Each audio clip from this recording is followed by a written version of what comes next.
إن الحمد لله نحمده ونستعينه ونستغفره ونعوذ بالله من شرور أنفسنا ومن سيئات أعمالنا.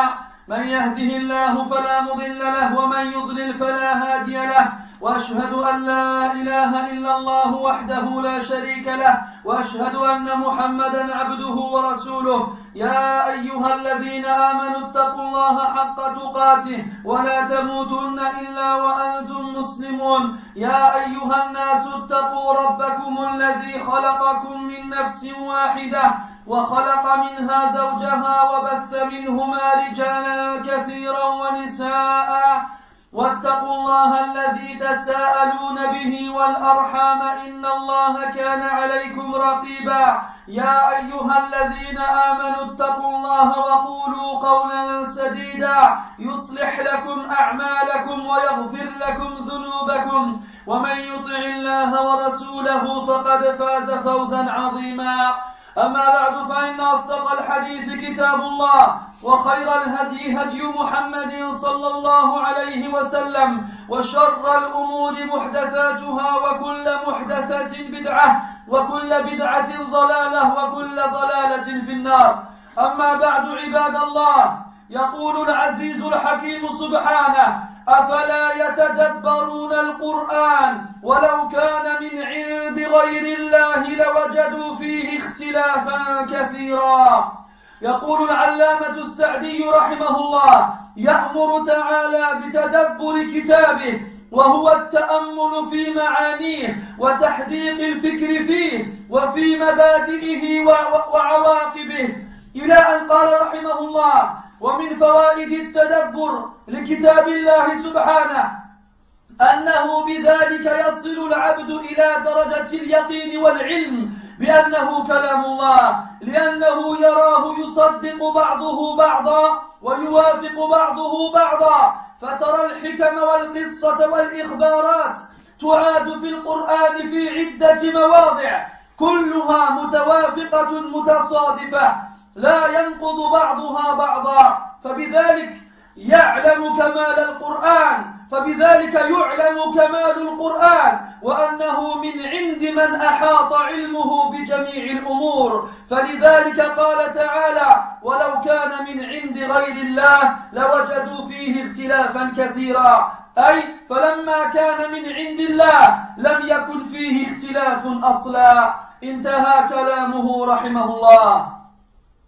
صدق رحمه الله، فالقرآن يصدق بعضه بعضا ويوافق بعضه بعضا، لكن من ليس له علم بالمحكم والمتشابه ولا بالناسخ والمنسوخ ولا بقواعد التفسير كيف يتبين له ذلك؟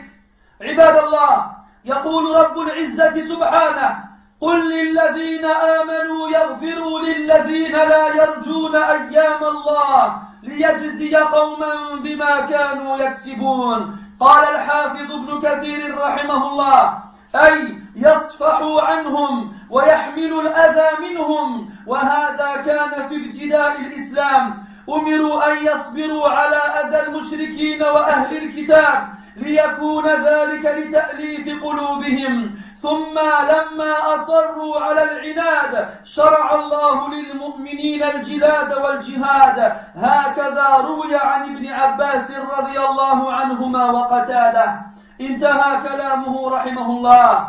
يشير رحمه الله إلى أمر مهم فات كثيرا من المسلمين اليوم، وهو أن القرآن عباد الله نزل منجما، أي فقرة بحسب الوقائع التي تقتضي نزول ما ينزل منه. وكان نزول القرآن على نبي الله صلى الله عليه وسلم في مدى 23 سنة تقريبا، فبعضه نزل في مكة وبعضه الآخر نزل بالمدينة بعد الهجرة. فكان ينزل على النبي صلى الله عليه وسلم القرآن أينما أقام في السفر والحضر. ولذلك قسم العلماء القرآن باعتبار حالات النبي صلى الله عليه وسلم والمسلمين إلى مكي ومدني. فالمكي ما نزل من القرآن قبل هجرة الرسول صلى الله عليه وسلم إلى المدينة حتى ولو نزل بغير مكة، والمدني ما نزل من القرآن بعد الهجرة وإن كان نزوله بمكة. ويتميز القرآن المكي بتركيزه عن أمور أربعة: أولا الدعوة إلى أصول الإيمان بالله واليوم الآخر وتصوير الجنة والنار. ثانيا الدعوة إلى التمسك بالأخلاق الكريمة والتشريعات العامة التي لا تتغير بتغير الزمان والمكان. ثالثا مجادلة المشركين وتسفيه أحلامهم وتشنيع القبيح من عاداتهم بحجج دامغة وبراهين مقنعة. رابعا إنذار المشركين والكفار بما قص عليهم من أنباء الرسل مع أقوامهم بانتصار أهل الإيمان وإبادة أهل الكفر. أما المدني أيها الإخوة فيركز أيضا على أمور أربعة، وهي أولا التحدث عن التشريعات التفصيلية والأحكام العملية في العبادات والمعاملات والأحوال الشخصية. ثانيا بيان قواعد التشريع الخاصة بالجهاد وحكمة تشريعه وذكر الأحكام المتعلقة بالحروب والغزوات والمعاهدات والصلح والغنائم والفيء والأسارى. رابعا ثالثا دعوة أهل الكتاب إلى الإسلام ومناقشتهم في عقائدهم الباطلة وبيان ضلالهم فيها. ورابعا بيان ضلال المنافقين وإظهار ما تكنه نفوسهم من الحقد والعداوة على الإسلام والمسلمين. عباد الله، بعد أن علمنا أن القرآن ينظر إلى حالة المسلمين ويخاطبهم بما يناسبهم، أيظن ظان أن المكي أو المدني يعمل بأحدهما في كل حال؟ متى أطبق آية مثل قوله تعالى: قل للذين آمنوا يغفروا للذين لا يرجون أيام الله ليجزي قوما بما كانوا يكسبون، وآية أخرى كقوله تعالى: يا أيها الذين آمنوا قاتلوا الذين يلونكم من الكفار وليجدوا فيكم غلظة. قال شيخ الإسلام ابن تيمية رحمه الله: إن القرآن المكي الذي يدعو إلى الصبر على الأذى وعدم مجابهة الكفار يطبق في حالة ضعف المسلمين، والقرآن المدني الذي يدعو إلى الجهاد والقوة يطبق في حالة قوة المسلمين. انتهى كلامه رحمه الله. فبالله عليكم أيها المسلمون، أترون المسلمين اليوم في حالة ضعف أو حالة قوة؟ لا سيما في هذا البلد، ما أشبه اليوم بالأمس عباد الله. كان النبي صلى الله عليه وسلم وأصحابه رضي الله عنهم يعانون أذى قريش ليل نهار، وها نحن نعاني أذى أهل هذا البلد، يستهزئون بنا ويشيرون إلينا بالبنان، وإذا مروا بنا يتغامزون، وإذا انقلبوا إلى أهلهم انقلبوا فكهين، وإذا رأونا قالوا إن هؤلاء لضالون. فماذا أوحى رب العالمين لأوليائه الصالحين؟ أمرهم بالصبر والعفو والرد عليهم بالتي هي أحسن أو الإعراض عنهم، كما في قوله تبارك وتعالى: خذ العفو وأمر بالعرف وأعرض عن الجاهلين. وقد أمر الله سبحانه وتعالى عباده بالصبر في القرآن غير ما مرة، وقد ورد لفظ الصبر في القرآن الكريم 102 مرة. ووعد الله سبحانه وتعالى عباده على الصبر بالأجر الجزيل والثواب الجميل، كما في قوله تعالى: إنما يوفى الصابرون أجرهم بغير حساب. فاصبروا عباد الله على أذى قومكم ولا تستعجلوا فإن الله سبحانه قد وعدكم بالنصر المبين وأخبركم أنه سيبتليكم كما ابتلي من كان قبلكم. قال سبحانه: بسم الله الرحمن الرحيم: ألف لام ميم أحسب الناس أن يتركوا أن يقولوا آمنا وهم لا يفتنون ولقد فتنا الذين من قبلهم فليعلمن الله الذين صدقوا وليعلمن الكاذبين. قال البخاري رحمه الله: حدثني محمد بن المثنى حدثنا يحيى عن إسماعيل عن حدثنا قيس عن خباب بن الأرت رضي الله عنه قال: شكونا إلى رسول الله صلى الله عليه وسلم وهو متوسد بردة له في ظل الكعبة بردة له في ظل الكعبة. قلنا له: ألا تستنصر لنا؟ ألا تدعو الله لنا؟ فقال صلى الله عليه وسلم: كان الرجل في من قبلكم يحفر له في الأرض فيجعل فيه فيجاء بالمنشار فيوضع على رأسه فيشق باثنتين وما يسده ذلك عن دينه ويمشط بأمشاط الحديد ما دون لحمه من عظم أو عصب وما يسده ذلك عن دينه. والله ليتمن هذا الأمر حتى يسير الراكب من صنعاء إلى حضرموت لا يخاف إلا الله أو الذئب على غنمه ولكنكم تستعجلون. عباد الله، يظن بعض المسلمين في قوله تعالى: ولله العزة ولرسوله وللمؤمنين أن تلكم العزة تنال بالعنف والشدة ولبئس ما ظنوا. وهذا إن دل فإنما يدل على جهلهم بكلام الله سبحانه. دعني أذكرك بقصة صلح الحديبية يا أخي وما جرى فيها من أحداث عظام وخطب جسام. والقصة مذكورة في صحيح البخاري في كتاب المغازي وسنرويها بالمعنى وباختصار. خرج رسول الله صلى الله عليه وسلم ومعه المسلمون إلى مكة لأداء العمرة، فلما وصلوا إليها أرسلت قريش سهيل بن عمرو، وكانت قريش قد قالت لسهيل بن عمرو: ائت محمدا فصالحه ولا يكن في صلحه إلا أن يرجع عنا عامه هذا، فوالله لا تحدث العرب عنا أنه دخلها علينا عنوة أبدا.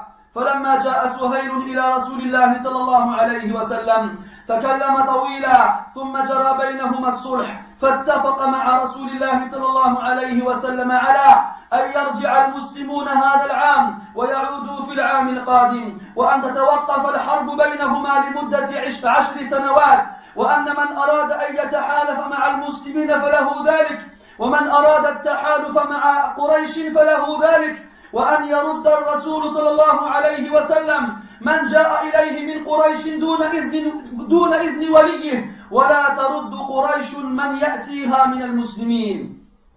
ولقد غضب المسلمون من هذه الشروط وحزنوا من قبولها، ومن بينهم عمر بن الخطاب رضي الله عنه. فعندما سمع عمر بهذه الشروط أتى أبا بكر رضي الله عنه فقال: يا أبا بكر، أليس برسول الله؟ قال: بلى. قال عمر: أولسنا بالمسلمين؟ قال أبو بكر: بلى. قال عمر: أوليسوا بالمشركين؟ قال أبو بكر: بلى. قال عمر: فعلى ما نعطي الدنية في ديننا؟ فقال أبو بكر رضي الله عنه: يا عمر، إلزم غرزه فإني أشهد أنه رسول الله. قال عمر رضي الله عنه: وأنا أشهد أنه رسول الله. ويحكي لنا عمر بن الخطاب رضي الله عنه بنفسه مجيئه إلى رسول الله صلى الله عليه وسلم غاضبا عند كتابة ذلك الصلح. قال: فأتيت نبي الله فقلت: ألست نبي الله حقا؟ قال: بلى. قلت: ألسنا على الحق وعدونا على الباطل؟ قال: بلى. قلت: فلم نعطي الدنية في ديننا إذن؟ قال صلى الله عليه وسلم: إني رسول الله ولست أعصيه وهو ناصري. قلت: أوليس كنت تحدثنا أن سنأتي البيت فنطوف به؟ فقال صلى الله عليه وسلم: بلى. أفأخبرتك أنك تأتيه العام؟ فقال عمر: لا. فقال صلى الله عليه وسلم فإنك آتيه ومطوف به. فظن الصحابة عباد الله، ظن الصحابة أن هذا الصلح ذل للإسلام والمسلمين، وغضبوا لذلك أشد الغضب، ولكن كان في الحقيقة عزا لهم وفتحا. ولذلك نزلت سورة الفتح التي أولها قوله تعالى إنا فتحنا لك فتحا مبينا. عباد الله، يقول سبحانه من كان يريد العزة فلله العزة جميعا. قال السعدي رحمه الله أي يا من يريد العزة اطلبها ممن هي بيده، فإن العزة بيد الله ولا تنال إلا بطاعته. انتهى كلامه رحمه الله. فقد أمرك الله يا عبد الله بالصبر والعفو في حالة الضعف، فامتثل أمره تنال العزة.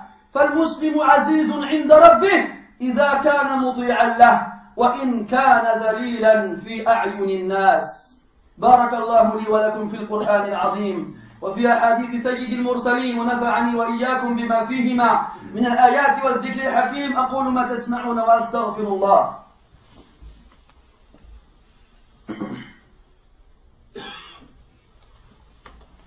الحمد لله على إحسانه، والشكر له على توفيقه وامتنانه، وأشهد أن لا إله إلا الله وحده لا شريك له تعظيما لشأنه، وأشهد أن محمدا عبده ورسوله الداعي إلى رضوانه، صلوات ربي وسلامه عليه، كما وحد الله وعرف به ودعا إليه، اللهم وعلى آله وأصحابه أجمعين وبعد. Mes très chers frères, Allah tabaraka wa ta'ala dit dans le Coran, vont-ils enfin méditer le Coran? Et s'ils venaient d'autre qu'Allah, ils y auraient trouvé d'énormes incohérences, d'énormes divergences. Le savant Abdurrahman al-Sa'di rahimahullah nous dit, en expliquant ce verset, qu'Allah Ta'ala nous ordonne de méditer son livre, de réfléchir profondément à son sens et d'approfondir le plus possible notre compréhension de celui-ci, au début et à la fin. Ensuite, le shir, il dit de nombreuses choses sur l'importance de méditer le Coran, jusqu'à ce qu'ils disent, et parmi les utilités de méditer le Coran, le fait que le serviteur parvienne par ce biais au degré de la certitude et de la science absolue que le Coran est la parole d'Allah subhanahu wa ta'ala. Pourquoi? Car il voit en cela que chaque partie du Coran confirme le reste de celui-ci, et que chaque partie du Coran est en accord avec le reste. Tu vois alors se manifester devant toi les jugements, les sagesses, les histoires et les informations qui sont répétées de nombreuses fois dans le Coran, et tu vois alors une conformité et une harmonie entre celles-ci. Il n'y a aucune incohérence, il n'y a aucune contradiction entre elles, et par cela tu sais alors la perfection du Coran et qu'il provient de celui dont la science a embrassé toute chose. C'est pour cela qu'Allah a fini le verset en disant et s'ils venaient d'autre qu'Allah, ils y auraient trouvé énormément d'incohérences. Et le fait qu'ils proviennent d'Allah Azza wa Jal nous montre que dans ce livre-là, il n'y a aucune incohérence et aucune contradiction. Cheikh Sa'di rahimahullah a dit vrai, les différents versets du Coran se confirment les uns les autres et s'accordent les uns les autres. Mais celui qui n'a aucune science et connaissance des versets clairs et ambigus, ou bien des versets abrogés ou abrogeants, et qui ne connaît aucune des règles de l'exégèse, comment est-ce qu'il peut voir cela? Comment est-ce qu'il peut comprendre cela? Mes frères, Allah dans le Coran dit à ceux qui ont cru de pardonner ceux qui ne craignent pas les jours d'Allah, afin qu'un peuple soit châtié conformément à ce qu'il a commis. Ibn Kathir rahimahullah nous dit en expliquant ce verset qu'Allah Azza wa Jalla ordonne aux croyants de pardonner et d'excuser et de supporter le mal des mécréants. Ceci, mes frères, était au départ de l'islam, lorsque les musulmans étaient en minorité et en faiblesse parmi les associateurs. Allah leur a ordonné de patienter devant leur mal, afin que ceux-ci soient un moyen de les attirer vers l'islam et d'attendrir leur cœur. Mais lorsque les mécréants ont persisté sur la rébellion, Allah tabaraka wa ta'ala a par la suite légiféré la défense et le combat aux croyants. Les frères Ibn Kathir rahimahullah dans ce passage fait allusion à une chose très importante que la plupart des musulmans aujourd'hui ignorent. Qu'est-ce que c'est? Vous le savez tous mes frères que le Coran a été révélé par parties. Et chacune de ces parties a été révélée en fonction des événements qui arrivaient, que vivaient les musulmans. Et les passages qui étaient révélés étaient en conformité avec les événements qui arrivaient. Et on sait aussi que le Coran, une partie du Coran a été révélée à la Mecque et une autre a été révélée à Médine après l'émigration du prophète alayhi salatu wassalam. Le Coran était toujours révélé au prophète sallallahu alayhi wa sallam dans toutes ces situations, qu'il était en voyage ou en résidence. C'est pour cela que les savants, mes frères, ont divisé le Coran par rapport aux situations que le prophète et les musulmans vivaient en deux catégories, le mécois et le médinois.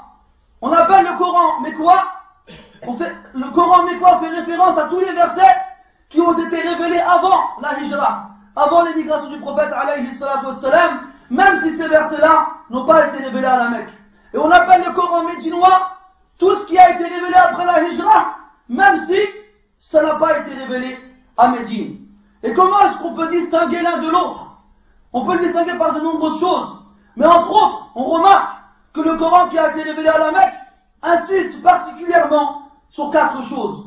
Premièrement, il insiste sur le fait d'appeler aux bases fondamentales de la foi en Allah et au jour dernier, et d'insister sur le paradis et l'enfer. Il appelle deuxièmement au fait d'être accroché au bon caractère et au noble comportement. Et il comporte aussi des législations générales qui concernent le musulman où qu'il soit et dans n'importe quelle époque. Il appelle aussi à débattre avec les associateurs et de montrer à quel point ils sont basés sur des choses fausses et nulles, et de leur montrer à quel point ils sont dans le faux avec des preuves irréfutables. Et aussi, il insiste sur l'avertissement des associateurs et des mécréants en leur racontant les histoires des prophètes et de leurs peuples qui nous ont précédés, et comment Allah a donné la victoire aux gens de la foi et comment il a exterminé les gens de la mécréance. Quant au Coran médinois, mes frères, lui aussi il insiste particulièrement sur 4 choses.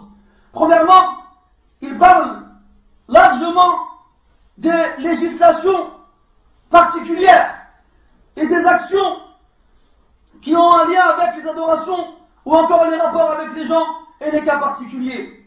Il met aussi en évidence les règles particulières comme les règles de la guerre et pourquoi est-ce que celle-ci a été légiférée, ainsi que les règles particulières qui les accompagnent. Il appelle aussi à inviter les gens du livre à l'islam et à débattre avec eux dans le but de montrer à quel point leurs croyances sont erronées. Et il met aussi en évidence l'égarement des hypocrites et il les dévoile. Il dévoile ce qu'ils cachent en eux-mêmes comme haine et animosité envers l'islam et les musulmans. Voici les points sur lesquels le Coran médinois insiste particulièrement. Mes frères, maintenant que l'on sait que le Coran, lorsqu'il est révélé, fait attention particulièrement à la situation des musulmans et qu'il s'adresse à eux en fonction de leur état, est-ce que quelqu'un parmi nous va se dire qu'on va appliquer le Coran mécois ou le Coran médinois dans n'importe quelle situation?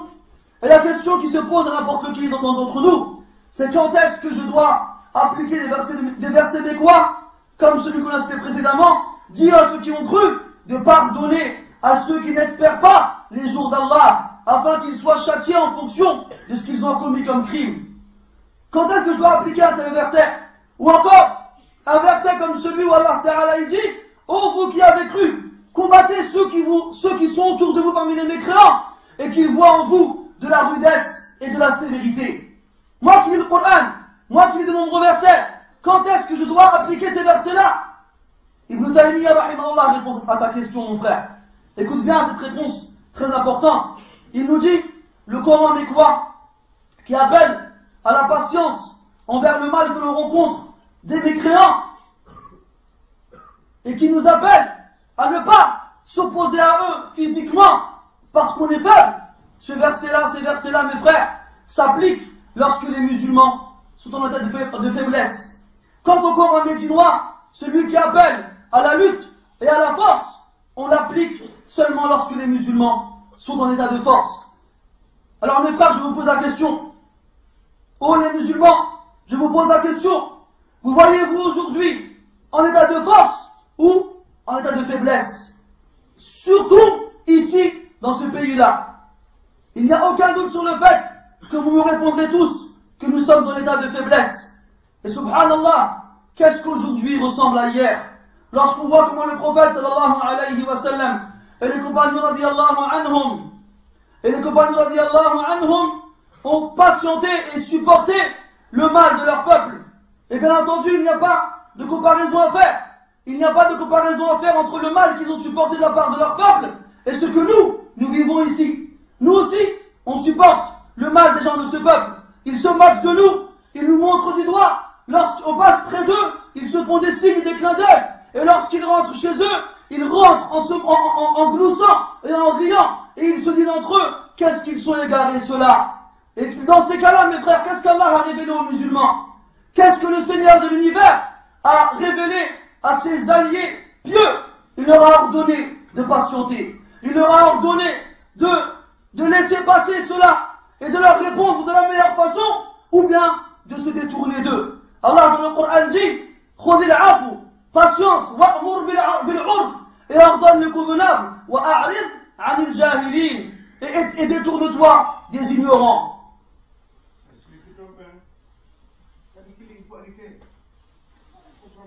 Ghafarallahu lak.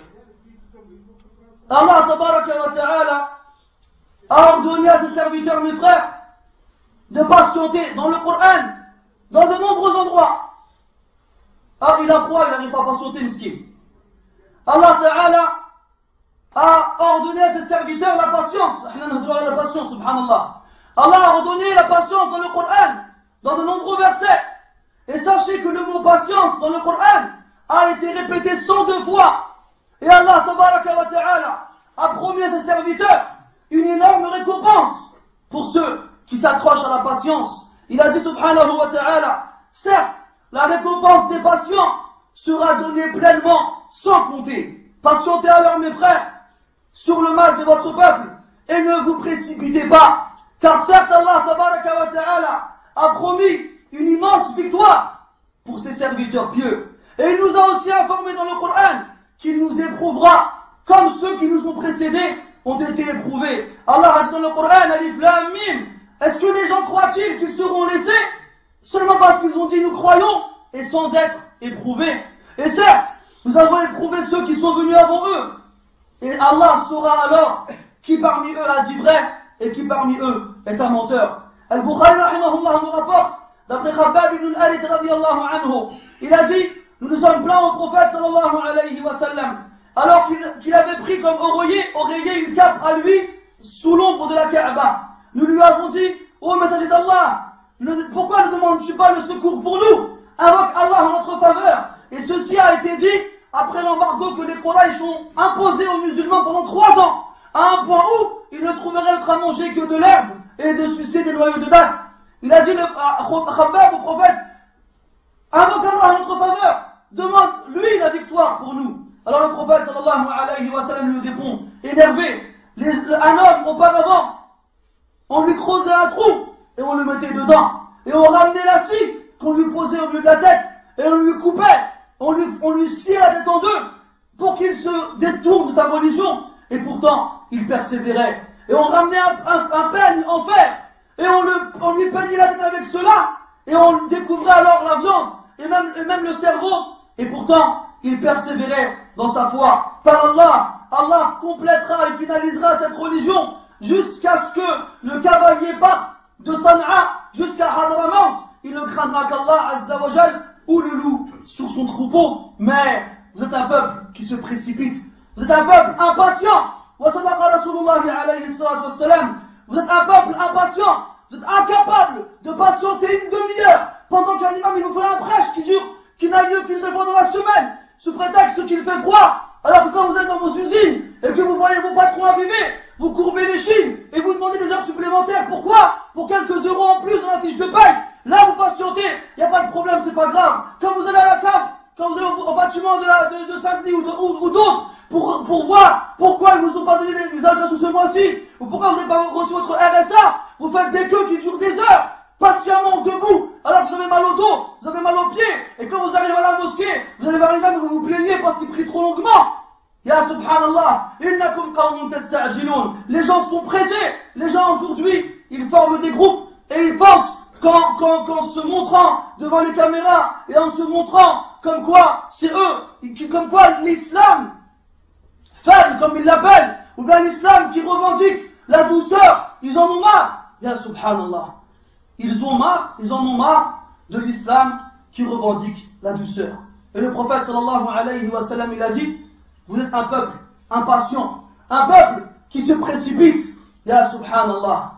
Wallahi mes frères, certains musulmans parlent des versets dans lesquels Allah Ta'ala dit, et à Allah appartient la fierté, ainsi qu'à son messager, et ainsi qu'aux croyants. La fierté, la izza. Ces gens-là, ils croient que la izza, la fierté, s'obtient avec la dureté et la violence. Et quelle mauvaise pensée ils ont eu alors. Et ceci, mes frères, indique qu'ils ont une énorme ignorance vis-à-vis de la parole d'Allah Azza wa Jal. Laissez-moi vous raconter brièvement l'histoire du pacte de l'Hudaybiyah. Sachez que le prophète alayhi salatu wassalam a voulu faire une umrah lors de la 6e année de l'Hégire avec les musulmans. Lorsqu'ils arrivèrent à Mecca, ils furent stoppés. Alors le prophète alayhi salatu wassalam envoya Uthman pour négocier avec eux. Après certains événements, Suhayl ibn Amr arrive dans le but de négocier avec le prophète et les musulmans alayhi salatu wassalam. Il a reçu l'ordre de Quraysh de ne pas les laisser faire la umrah cette année-là. Alors après une longue discussion dans laquelle Suhayl osait attraper le prophète alayhi salatu wassalam par la barbe et le tirer vers lui. Et Bilal radiallahu anhu tapait sur la main pour ne pas le laisser. Et le prophète sallallahu alayhi wa sallam restait silencieux. Après une longue discussion, ils se mirent d'accord sur un traité de paix, sur une trêve qui repose sur certaines conditions. Premièrement, que cette année-là, ils ne font pas la umrah. Ils sont venus, mais ils ne font pas la umrah. Ils partent et ils pourront la faire seulement l'année d'après. Deuxièmement, qu'il y a une trêve de guerre entre les musulmans et les mécréants à ce moment-là pendant 10 ans. Troisièmement, toute tribu qui est choisie de se lier aux musulmans, elle aura la liberté dans cela. Et toute tribu qui choisit de se lier aux Quraysh aura la liberté dans cela. Et quatrièmement, que chaque musulman qui se sauve de la Mecque pour rejoindre les prophètes à Médine, eh bien qu'il soit rendu aux Mécois. Et tout mécréant qui quitte Médine pour rejoindre les mécréants à la Mecque, alors il restera parmi eux. Lorsqu'on regarde ces clauses lorsqu'on regarde ces clauses, on a l'impression que les musulmans sont les perdants. On a l'impression que les musulmans sont avilis, sont humiliés. D'ailleurs, les musulmans, les compagnons radiyallahu anhum, ont été très en colère lorsqu'ils ont entendu cela. Et ils furent aussi très tristes. D'ailleurs, Omar ibn Khattab radiyallahu anhu n'a pas accepté cela. Il a dit Abu Bakr radiyallahu anhu lui a dit, Ya Abu Bakr, n'est-ce pas le prophète? Abu Bakr lui répond, bien entendu. Alors Omar dit, ne sommes-nous pas les musulmans? Abu Bakr lui répond, bien entendu. Alors Omar dit, ne sont-ils pas les associateurs? Abu Bakr lui répond, bien entendu. Alors Omar dit, pourquoi alors sommes-nous humiliés? Pourquoi alors sommes-nous humiliés dans notre religion? Abu Bakr lui répond, Ya Omar, approche-toi au prophète alayhi salatu wassalam, car moi j'atteste qu'il est le messager d'Allah alayhi salatu wassalam. Omar a dit, moi je déteste cela. Mais Omar voulait savoir pourquoi. Il a été voir le prophète alayhi salatu wassalam, il lui a dit, Ya Rasulallah, n'es-tu pas le prophète d'Allah azza wa jal? Quand il répond, bien entendu. Et après Omar dit, ne sommes-nous pas sur la vérité et eux sur le faux? Le prophète répond, bien entendu. Alors Omar lui dit, pourquoi alors sommes-nous humiliés dans notre religion? Quand il dit alayhi salatu wassalam, je suis le messager d'Allah et je ne lui désobéirai pas, et certes, il viendra à mon secours. Alors Omar a dit, ne nous as-tu pas dit qu'on ferait la umrah cette année? Qu'on ferait la umrah et qu'on ferait le tawaf? Après je lui ai répondu oui, mais est-ce que je t'ai dit que ceci aura lieu cette année? Alors Omar il a répondu non.